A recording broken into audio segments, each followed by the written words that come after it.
Well, welcome to this podcast where I'm going to attempt to give some information, bring some light to a topic that I have been fiercely studying, and hope that I can bring some solution or even provoke in you the ability to come up with some solutions for some of the situation we're dealing with globally.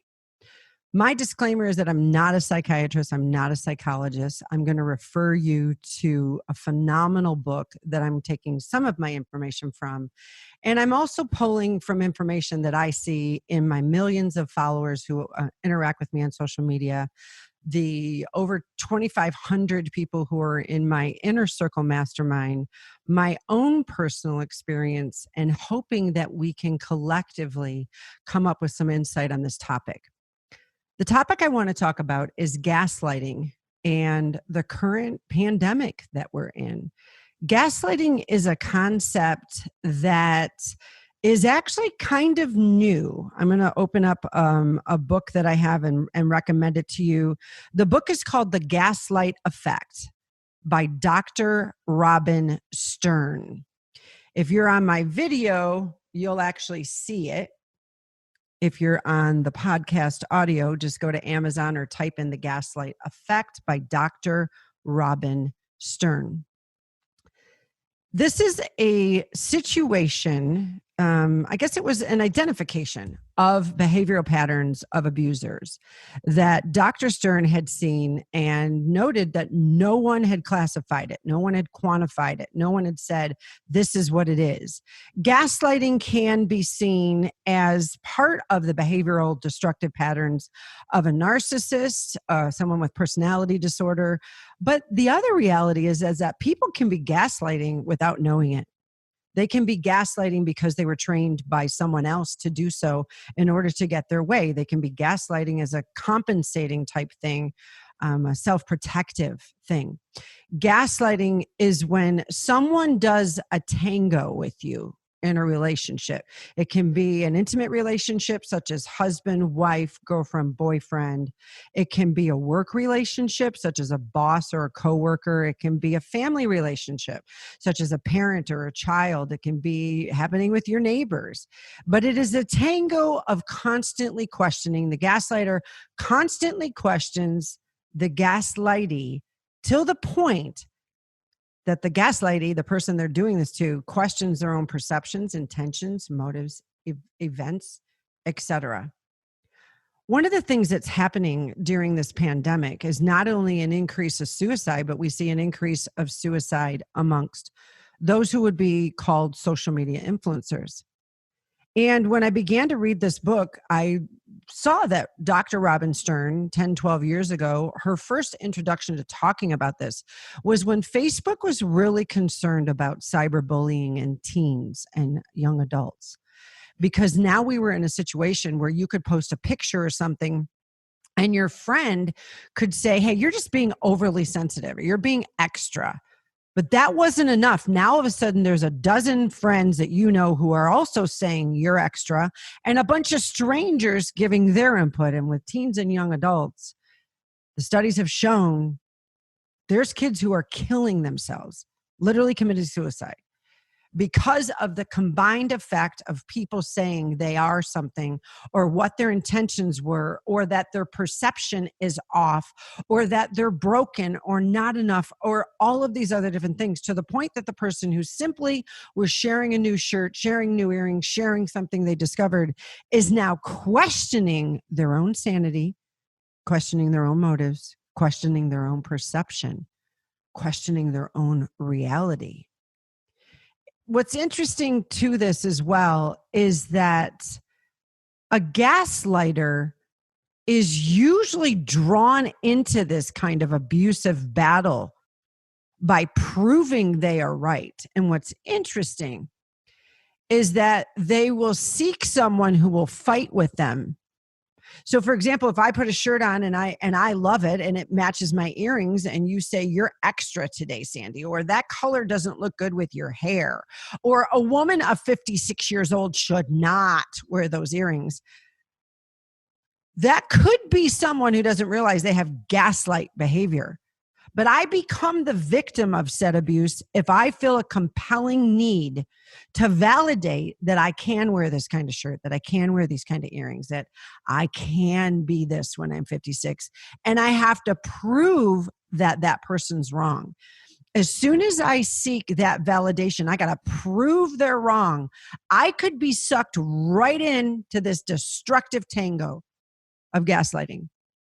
A more mature, wise, and sensible, and something that will protect your emotional health response might be, apparently that must be what you see. I like the shirt.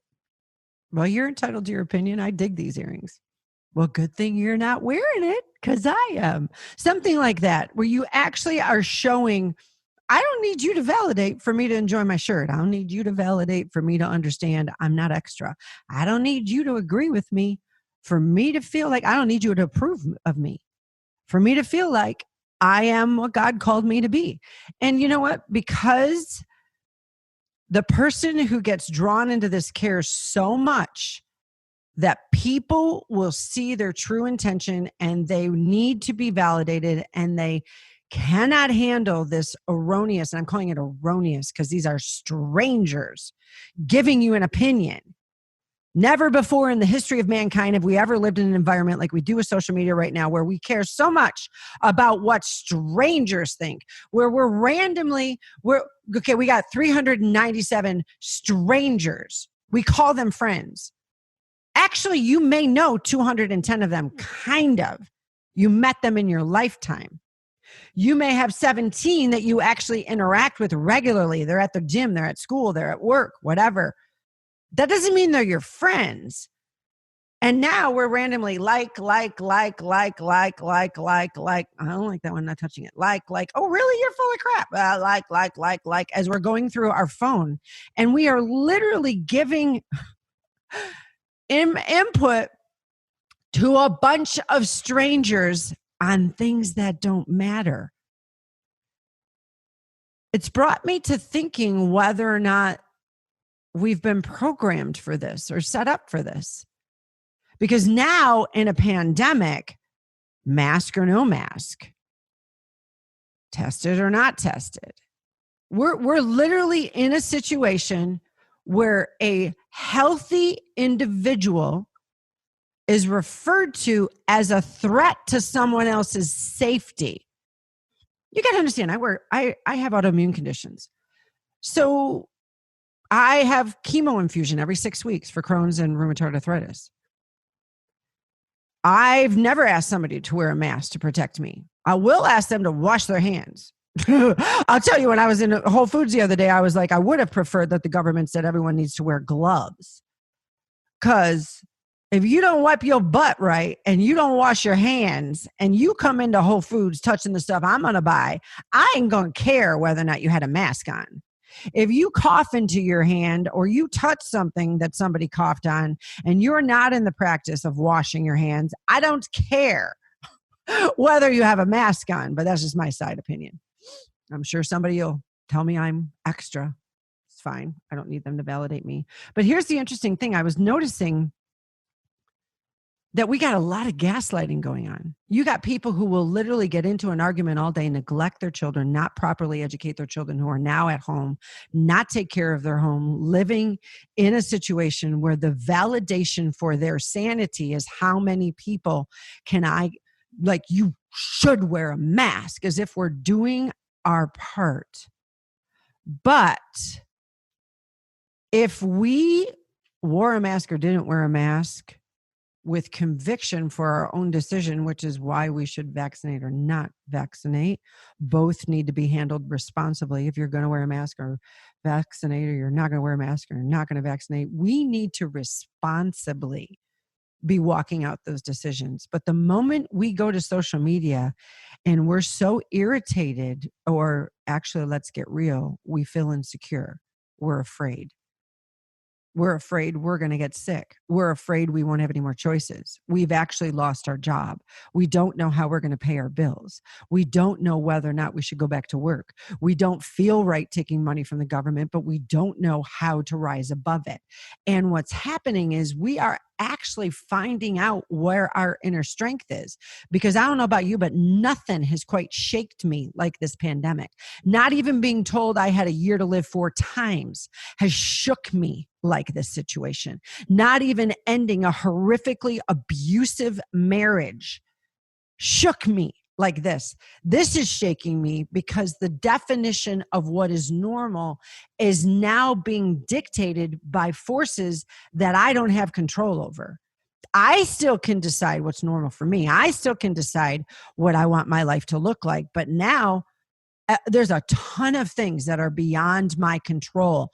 And I don't know if it's ever going to go back to normal. So now what happens is there's a level of uncertainty. And if I choose to walk out, whatever conviction it is, there are gaslighters walking around, flaming people, chastising people, shooting people, punching people, cursing people, videotaping people, threatening people, threatening to imprison people if they don't do what that person thinks they should do. I'm not even going to go into whether or not the laws that are coming down the pike are even rational, because that's not what this podcast is about. But I want you to understand that a gaslighter has an intense need to be right. And the reason a gaslighter must be right is to preserve their own sense of self and to feel as if they have a sense of power, i.e., control.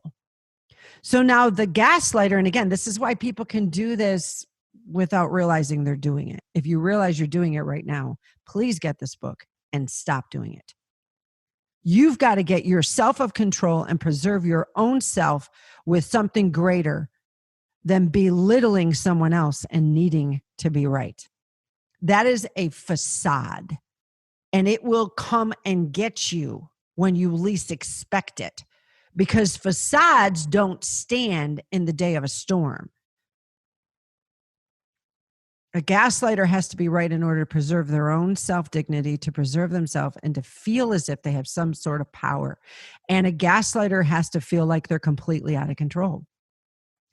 Then what happens is the gaslightee, who it's being done to, allows the gaslighter to define their sense of reality, because the gaslightee in some sort of way has idealized the gaslighter and seeks their approval. So how does this happen when I post something on social media? Let's say I post something on social media about my mug, that I'm sipping coffee that has collagen in it, and I'm using oat creamer, and I just start talking about it, and somebody goes off on, that's too expensive and nobody else can do that and you shouldn't be talking. But if I idealize a need for people to like me, if I idealize any conflict could be destructive, so I must shut it down. If I idealize I have to get a certain amount of likes or I really am wasting my time. If I idealize I really need this particular person, this guy, this gal, to interact with me or whatever. When people say, would you please like all of my posts so you can help me with my engagement? Tell your friend no.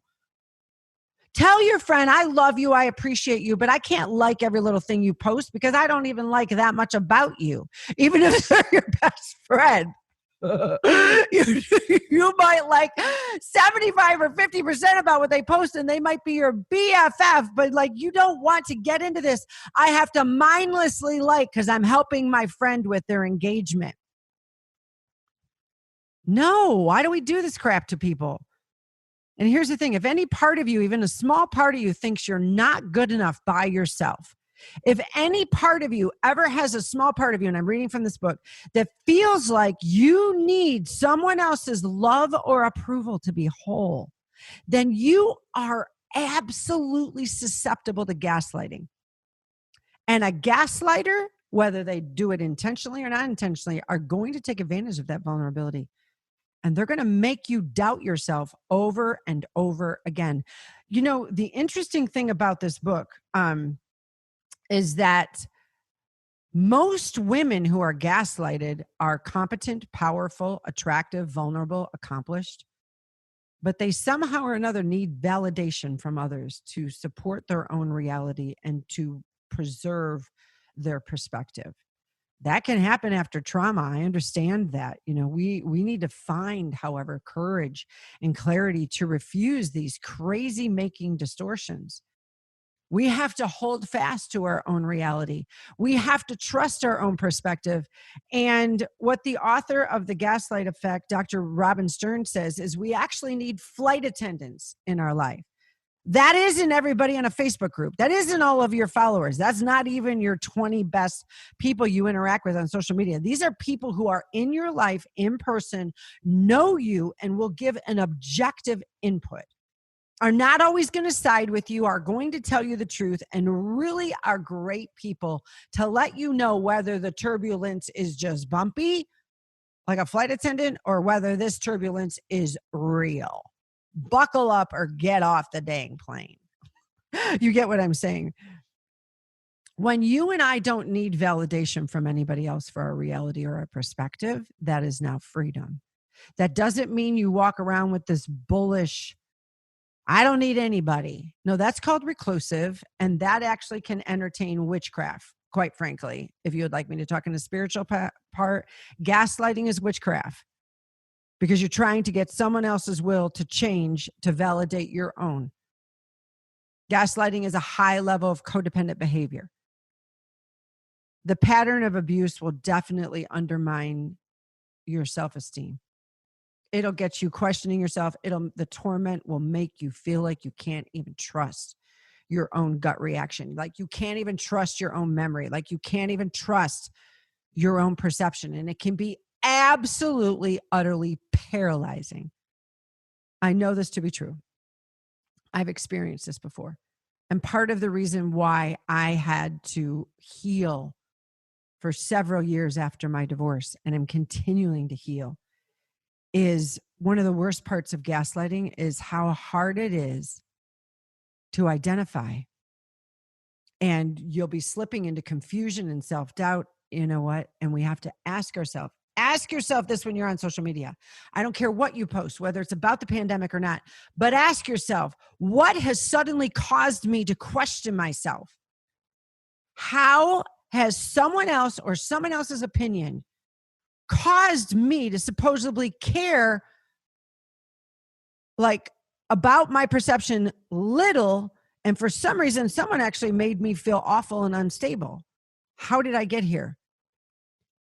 Very few things ever are as effective as destabilizing the distrust for your own grasp on reality. Think about that.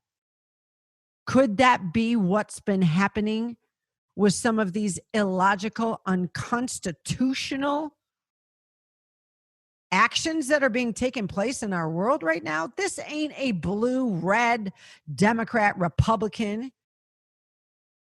This is a massive push to make you and I doubt what we know to be true, even though someone else says something different. When you don't take responsibility for your own actions and you deflect responsibility and try to undermine the credibility of someone else so that you can validate yourself, that's gaslighting.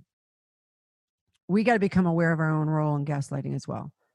The ways in which our behavior, our desires, our idealizing, our distortion is causing us to need someone to validate us, to need someone to agree with us, to need someone's approval. It's imperative. If you don't have good flight attendants in your life, you don't need a lot. Just one or two will bring some incredible growth and stability to your life. Just one or two people who are your ride or die, who really do know where you suck and where you prosper. They really do know the real you. And they know your heart, and they want to protect your heart, even if you are being a gaslighter in response to one, or even if you are idealizing something that you was ridiculous to idealize. We need those flight attendants. So I want to encourage you to get the book, The Gaslight Effect, How to Spot and Survive the Hidden Manipulation Others Use to Control Your Life, by Dr. Robin Stern. It is it's in paperback, it's in Kindle, it's in Audible. I do believe it's even in hardcover. And I want you to take a inventory of what might need to change in your life. Let's be a part of the solution and not the problem. I love you. And until the next episode, I'll talk to you soon. Bye-bye.